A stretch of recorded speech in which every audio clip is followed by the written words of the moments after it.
passive and active transport. One of the most important elements of a cell is a cell membrane or plasma membrane. What is the role of plasma membrane? How does the transport across plasma membrane work? What are the ways in which transportation takes place? What is the difference between active and passive transport? The plasma membrane acts as a semi-permeable barrier between the cell and the extracellular environment.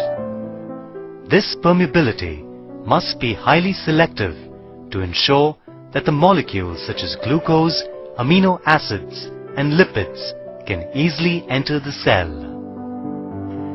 The permeability must also ensure that the essential molecules and intermediates remain in the cell and that the waste compounds leave the cells.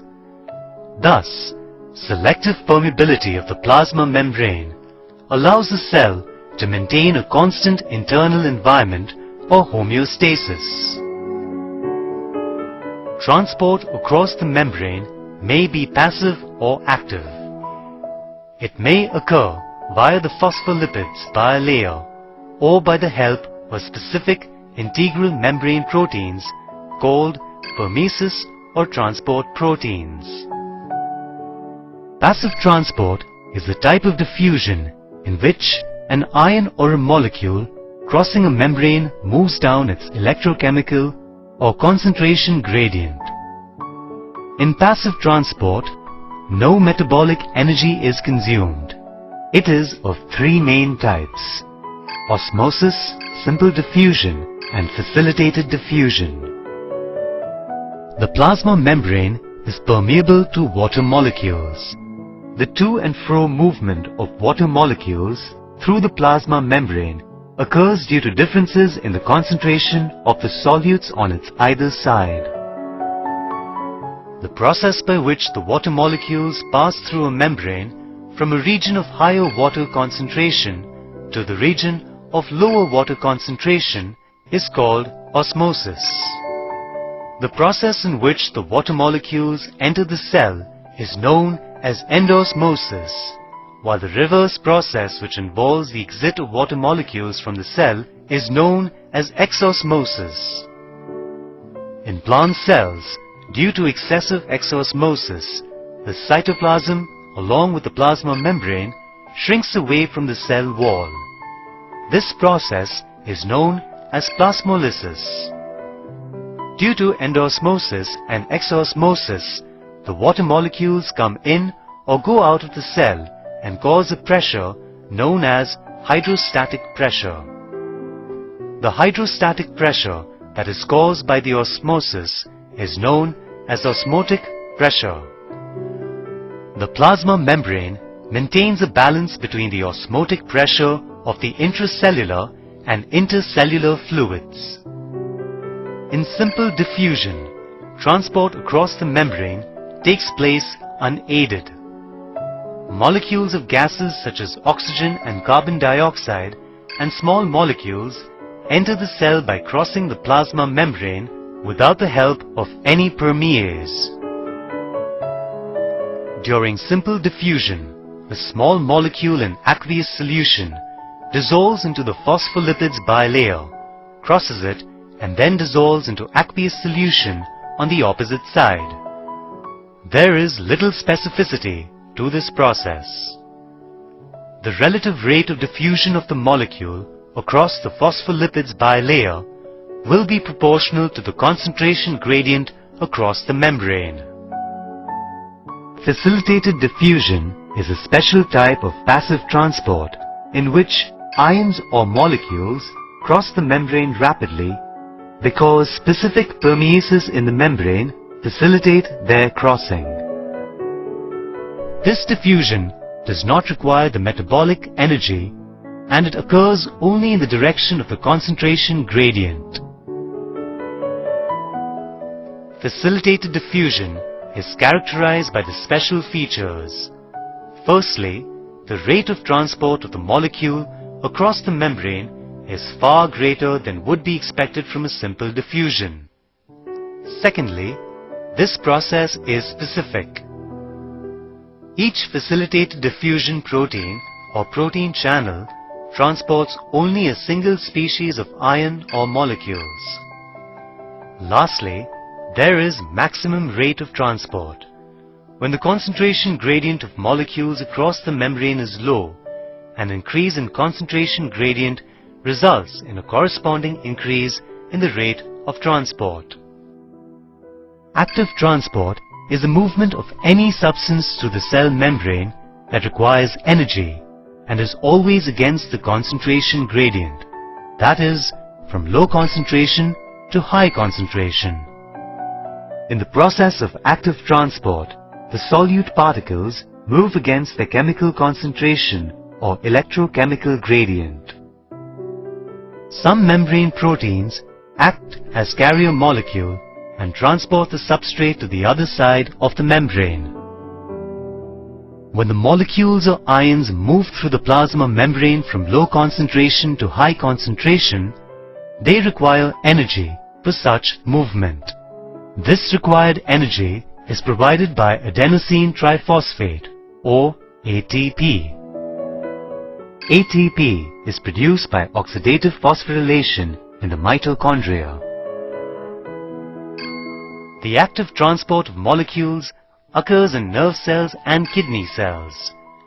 During active transport, materials are transported against a concentration gradient. Active transport is very rapid and is usually unidirectional.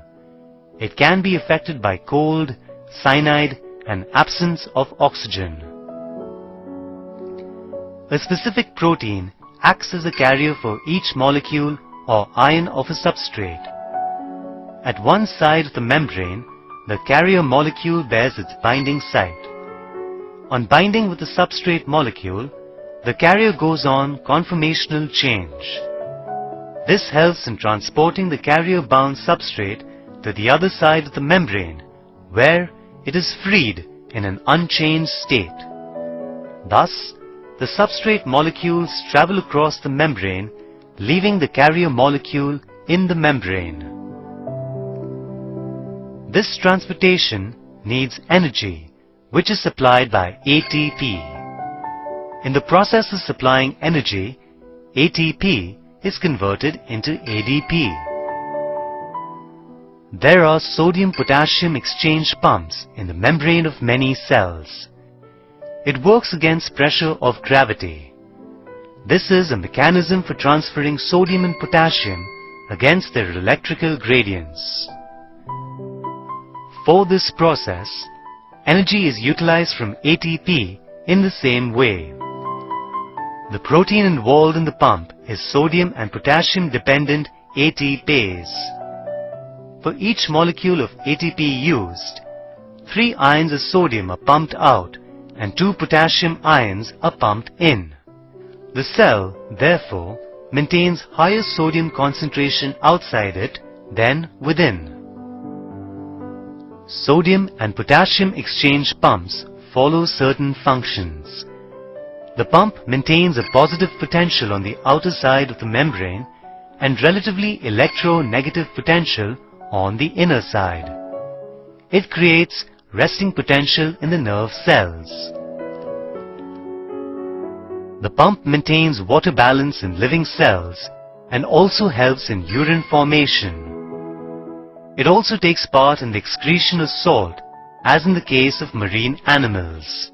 Seagulls, penguins and a few other marine animals drink sea water only to maintain the composition of their blood and cellular fluids because they eliminate excess salt through the secretions of nasal glands, which causes a downfall in the concentration of salt in their body. The sodium pump present in the plasma membrane of their salt gland cells actively extrudes sodium or Na ions, which is accompanied by the chloride or Cl ions. Their nasal secretion contains 1.5 to 3 times more NaCl concentration than the blood. So to compensate this loss, marine animals drink sea water. the unsecreted and unmetabolized excess sodium present in the extracellular fluid have a tendency to pass back into the cells. Other substances combine with sodium ions and pass inwardly along with them like glucose and amino acids in intestine. This phenomenon of combining of substances with sodium ions is called secondary active transport, whereas sodium-potassium exchange pump is called primary active transport. Apart from the sodium-potassium pump mentioned before, the other important pumps are called calcium ATPase pump and proton pump. Thus, we can say that passive transport does not involve the expenditure of energy by the cells, and it is a physical process, while active transport involves an expenditure of energy by the cells and is highly selective. Passive transport always occurs along the concentration gradient and does not allow the accumulation of substances in the interior cells, whereas active transport usually occurs against the concentration gradient and helps in the accumulation of substances in the cell. In passive transport, carrier proteins are not involved, as it takes place either through the matrix of permeases of the membrane. While in active transport, carrier proteins are required since matrix of permeases of the membrane are not involved. Passive transport is bidirectional and slow. On the other hand, active transport is usually unidirectional and rapid. Decrease in temperature decreases active transport but does not affect passive transport. In passive transport, there is no effect of oxygen content and metabolic inhibitors on it, while active transport is reduced or stopped with a decrease in oxygen content. Metabolic inhibitors also stop active transport.